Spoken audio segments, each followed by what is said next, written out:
अस्सलाम वालेकुम नाज़रीन, मैं हूं जर्शिद और आप देख रहे हैं प्रोग्राम हक़ाइक़। और आज हमारे साथ मौजूद हैं सियासी तजियाकार इशफाक अब्बासी साहब। अस्सलाम वालेकुम अब्बासी साहब। वालेकुम सलाम। अब्बासी साहब, ये बताएं जो मस्जिद नबी में वाक़या हुआ, जो पीटीआई के वर्कर्स ने जो है मस्जिद का जो नबवी का तकद्दस पामाल किया, सियासी नाराबाजी की गई, इसके बारे में आप क्या कहेंगे?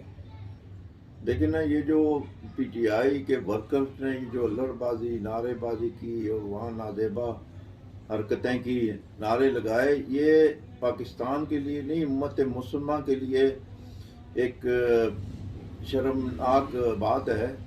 क्योंकि एक हमारा इस्लामी मुल्क है और वो जो सऊदी अरब है वो भी हमारे मुक़द्दस मकामात हैं। वहाँ ये चीज़ तो आप बर्दाश्त ही नहीं कर सकते ना, ये तो सियासी बातें। लेकिन इन्होंने जो पाकिस्तान की सियासत में गंद खोला है, ये अभी सऊदी अरब और वो जो मुक़द्दस मकामात है वहाँ तक ये गंद चला गया है। और ये एक प्लानिंग के तहत किया गया, ये कोई अचानक नहीं हुआ। ये बाकायदा इमरान खान के दोस्त हैं जहांगीर उर्फ चीकू, ये वहाँ बैरून मुल्क से आया, इंग्लैंड से, यहाँ इसने बंदे इकट्ठे किए और इनकी प्लानिंग यहाँ पाकिस्तान में हुई है कि हमने ये काम करना है। और इसकी खबर जो है शेख रशीद साहब ने एक दिन पहले दे चुके थे। उन्होंने कहा कि वहाँ देखें वहाँ क्या होगा इनके साथ, इनके साथ क्या करते हैं लोग वहाँ। तो ये एक बाकायदा ना प्लानिंग के साथ हुआ, ये कोई अचानक नहीं हुआ।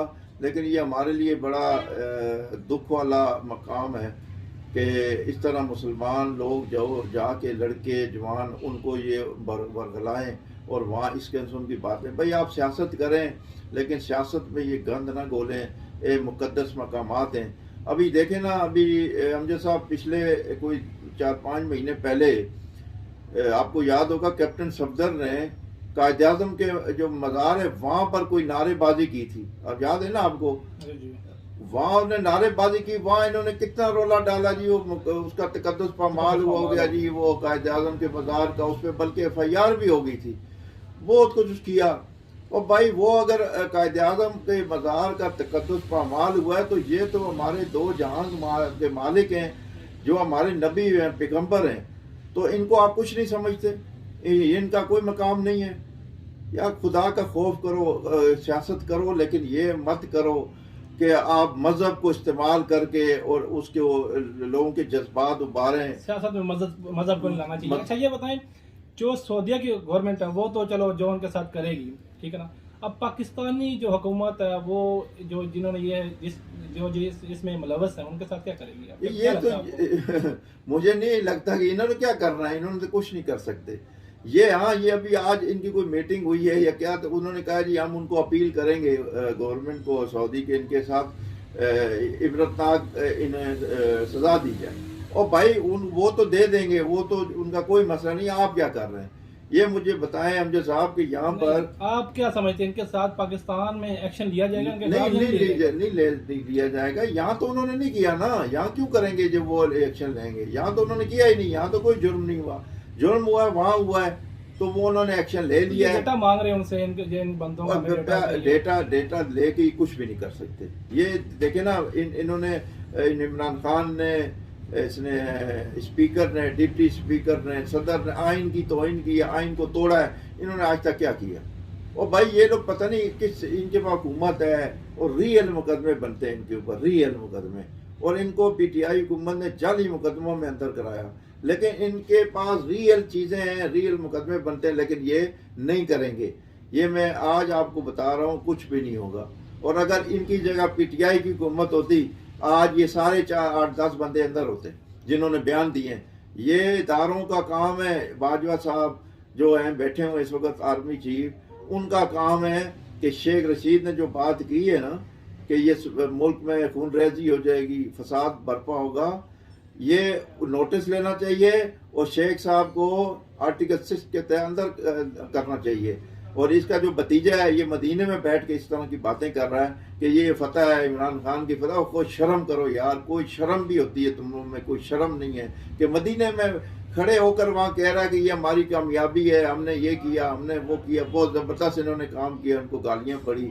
और यार खुदा का खौफ करो यार शेख साहब, आप लोग तो बिल्कुल ही यानी मज़हब से दूर होते चले जा रहे हो। सियासत करो, मज़हब को बीच में मत डालें आप। बिल्कुल, मज़हब को बीच में नहीं लाना चाहिए। अच्छा, नौमत ताहिब में वज़ीर आला हमजा शहबाज जो कल हलफ ले रहे हैं, इनमें इतनी ताख़ीर क्यों हुई हलफ लेने में? अभी एक और देखे ना, ये भी एक और नाइली है ना इनकी होने के बावजूद, मुंतखब होने के बावजूद अभी भी तीसरी बार है जी ये हाई कोर्ट में ये तीसरी बार गए हैं। तो आज उन्होंने हाई कोर्ट ने हुक्म दिया कि कौमी असम्बली का स्पीकर हलफ ले भाई हमजा शहबाज, यानी अदालत ने हुक्म दिया उसको सदर को, सदर ने उधर दी भेजा समरी, वो समरी इधर आई, इधर से लेटर उधर गया, बस खत्म, वो अदालत का हुक्म वहीं का वहीं रह गया। और ये इसी तरह ही हो रहा है और होता चला जाएगा।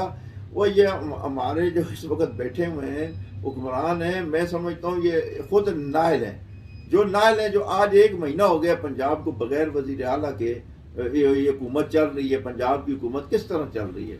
तो ये नायली इनकी है, उनकी नहीं है। वो सही कर रहे हैं, वो सियासत कर रहे हैं, वो बिल्कुल ठीक कर रहे हैं, वो अपनी सियासत के हिसाब से अच्छा काम कर रहे हैं। लेकिन इनको देखना चाहिए कि अदालती हुक्म वो नहीं मान रहे, अदालतों को वो उनके जो फैसले हैं उनको नहीं मानते।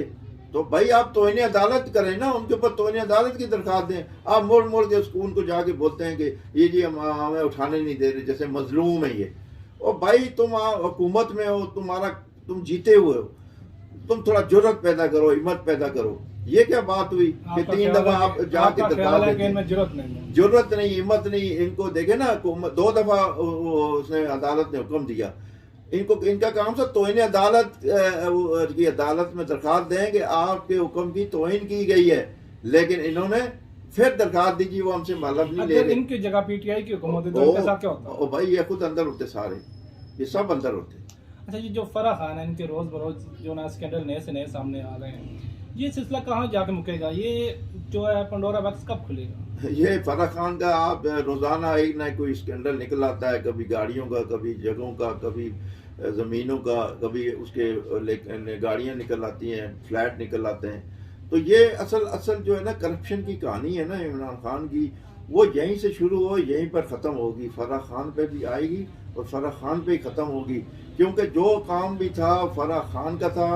चाहे वो इमरान खान की शादी हो, वो उनके घर हुई थी, उन्होंने बुशरा बीबी को मिलाया था इमरान खान से, वो उनका बहुत बड़ा हाथ है। उन शादी निकाह वहीं हुआ था और वही उनकी पक्की सहेली थी। और उन्होंने की वजह से उन्होंने उस्मान बुज़दार को लगाया था, और उस्मान बुज़दार को लगाकर उन्होंने करप्शन का वो काम किया जो तारीख में किसी ने नहीं किया। उन्होंने इतनी करप्शन की है। लेकिन वो अभी ज़ाहिर है इनको हिम्मत करनी चाहिए। इनको ये नैब का पहले तो चेयरमैन चेंज करने ना, चेयरमैन तो उन्हीं का लगा हुआ है, चेयरमैन वही लगा है। वो उसने क्या कर रहा है? उसने लमकाना है इसको, उसने तो इमरान खान की बातें सुननी है। पहले देखें, सबसे बड़ी नाली इनकी देखें कि नैब का चेयरमैन वही का वहीं बैठा हुआ है, वही है।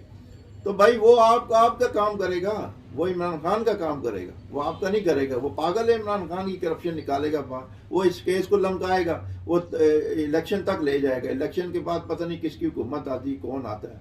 लेकिन ये है कि ये जब तक नैब का चेयरमैन चेंज नहीं होगा, कुछ भी बाहर नहीं निकलेगा। इसी तरह ये चलता रहेगा। अच्छा, जब पीटीआई की हुकूमत थी तो लोग कहते थे कि ये मुल्क तबाह हो गया, ये हो गया, वो हो गया। अब जब नई हुकूमत आई है शरीफ फैमिली की, अब लोड शेडिंग जो बहुत ज़्यादा हो गई, आवाम बहुत परेशान है। ये क्या ये मुल्क संभाल लेंगे या नहीं संभाल सकेंगे या नहीं संभाल सकेंगे? आपको क्या लगता है? ये जब से ये हुकूमत आई है लोड शेडिंग हो गई। ये शरीफ फैमिली की हुकूमत नहीं है, ये अपोजिशन की है। अपोजिशन मुत्तहदा अपोजिशन जो है ना, वो है, उसकी हुकूमत है। इसमें पीपल्स पार्टी भी है, 11 पार्टियां हैं।